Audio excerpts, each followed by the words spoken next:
Well, hello and welcome to all of our viewers from around the world. I'm Fiona Langsharp, IBCLC Director of Communications and MC here at Gold Learning. And today I am very excited because I'm talking about the new year, which I can't believe is right around the corner. But it is that time of year where we get all ready and geared up for a brand new year of education, including our Gold Learning Day, which is going to be talking about managing weight gain in the breastfed infant. And today I'm very excited to be sitting down with Shel, who's going to be a part of this event and going to be talking about care plan development for weight concerns in the breastfed infant, a family-centered approach. I love this approach, Shel, so I'm excited to hear you teach us some more on that. But first of all, please introduce yourself and tell folks where you are in the world and what you do. Hi, well, I'm in the UK. I work for the NHS. I'm an IBCLC. I work in private practice, and I have fingers in a few other pies as well. I just love doing stuff that supports families. Absolutely. And I have to say, yeah, there is actually a really long list of things that Shel does. And she sort of gave you the synopsis version, but you've had an extensive career. You continue to be on the education track because you took on your PhD I think this past year, was it that you started it? 2021, yeah. 2021, yeah. So it's I know that it's been very busy, and I'm so appreciative that you're able to take some time out and actually spend this time with us, because this particular topic, and again, the topic is managing weight gain in the breastfed infant. That's the overarching title of this Gold Learning package, but really, really important, looking at weight charts and progressive weights and the hows and whys of where we can really support families. And you bring in that component of the plan, the care plan. And so let's talk a little bit about that, because I think that it's important that we expand out maybe what you're going to be touching on, and a family-centered approach. Can you explain to me what the interpretation of that is in a little snippet? I hope so. I love that we're looking at it from a family-centered approach, because I think too often care plans are imposed on families, and that doesn't take into account what the family might want to do, or what their desires for their feeding outcomes, or how it fits with their approach at all. So yeah, I'm delighted to be asked to speak on this, and I'm hoping to be able to just get people thinking a little bit about how we can bring in what the family wants and ask those right questions so that they get what they need out of it. And we want the babies to gain weight, we want the babies to thrive, but we want to do that in a way which suits the family as well. Yeah, absolutely. Now, I find this very interesting because right away, even thinking about this, I would say that for sure, my practice is family-centered approach. However, here we go.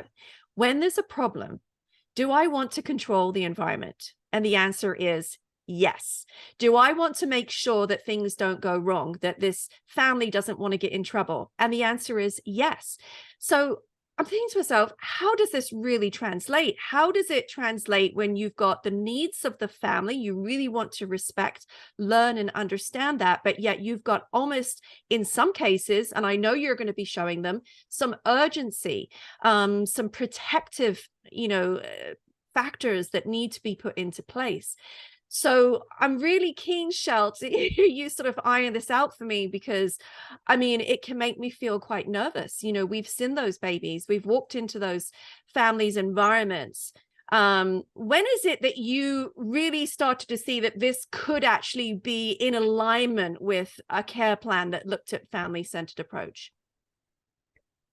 Well, I suppose I come from a voluntary sector background rather than a health professional background. So that's probably been really helpful for this, because although I'm a massive fixer, I absolutely want people to get the good results and for it no longer to be a scary situation.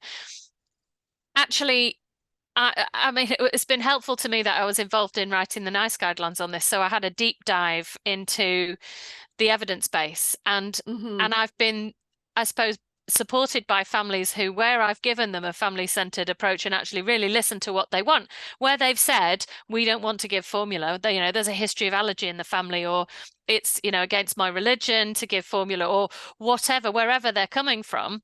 If we continue to push formula, we push them away. If we push supplementation plans that they're not happy with, that they can't keep up with, even if it's expressing milk, we push them away. They're more likely to engage if they're part of making the plan. Right. And ultimately, where I've been, probably the word is brave enough, and felt that the family were on board with the plan and were really committed to the plan that we had collaborated on, we've had really good outcomes anyway. And the evidence shows that babies are really quite resilient, and they can lose a lot of body fat, which can look startling, but actually it has no impact on the long-term growth and on their brain development if we can work quite quickly to getting back to some healthy growth.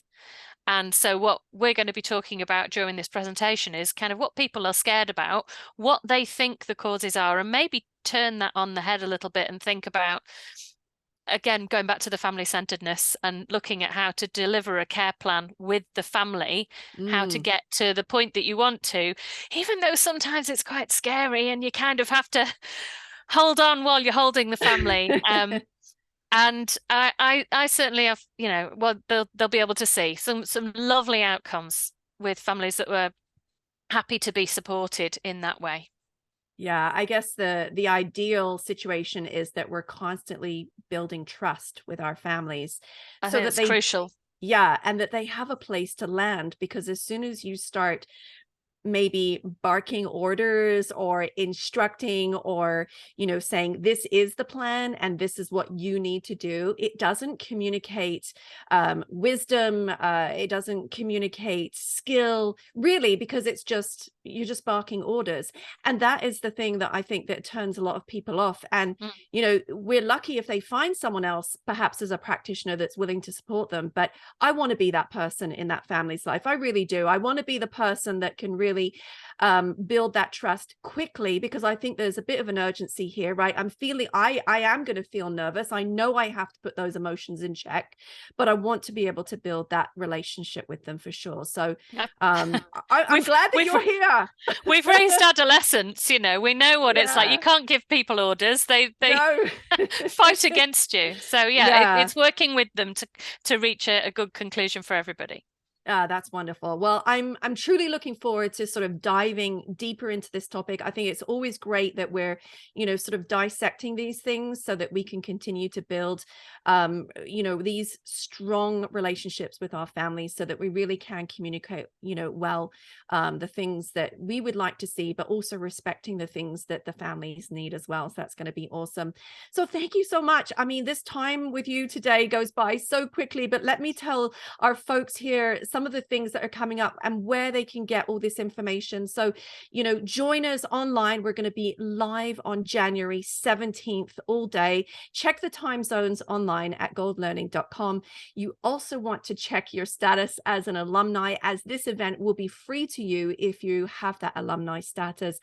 And you'll also be able to get some discounts up until January 6th. So go to goldlearning.com to get all the details for this Gold Learning package titled Managing Weight Gain in the Breastfed Infant with Shel Banks. So thank you so much, Shel. It's been great having you here today.